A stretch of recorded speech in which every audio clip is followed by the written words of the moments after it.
this panic button is helping to increase response time and helping to save lives.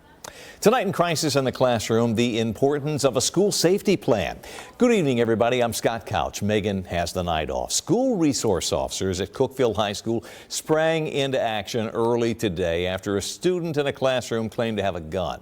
School leaders attribute their quick response to an intercom system and a mobile panic app. Fox 17 News' Caitlin Miller in studio now with how these panic buttons work and how they're now actually required in all Tennessee schools.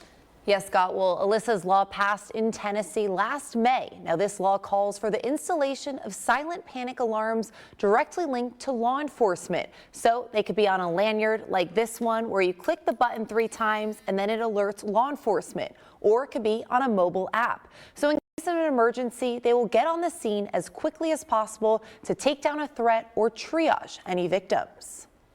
Lori Alhadeff continues to push for Alyssa's law to pass in all states after she lost her 14-year-old daughter, Alyssa, to the tragic Parkland school shooting. Alhadeff says Alyssa was shot 8 times in her English classroom. It's the most horrendous, horrific thing that ever happened to my family, to me. This tool helped with the incident that happened at Cookeville High School today.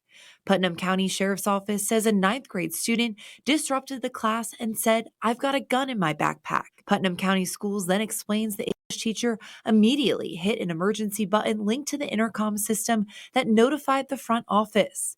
And then the assistant principal used a mobile panic app called Navigate 360 to notify law enforcement. We know that time equals life. And so that when everybody can get that alert that there's an active shooter on campus, this response time will be faster. Putnam County Sheriff's Office says the student was detained and searched immediately. And fortunately, no one was hurt. The Sheriff's Office commends all parties involved for using their resources and responding so quickly. The outcome the Alhadeffs are pushing for. And I know that every time that panic button is pushed, that Alyssa is saving lives and that we can keep her memory alive, and that I know that we're making a direct impact in schools for the safety and security of our kids in our schools. So no parent has to go through what Alhadeff did, because they never should. Alyssa's law is in 7 states, but the Alhadeff family is pushing to have this in all states so that all teachers and staff can be and feel as safe as possible. Reporting live from in studio, I'm Caitlin Miller, Fox 17 News, your Code Red station.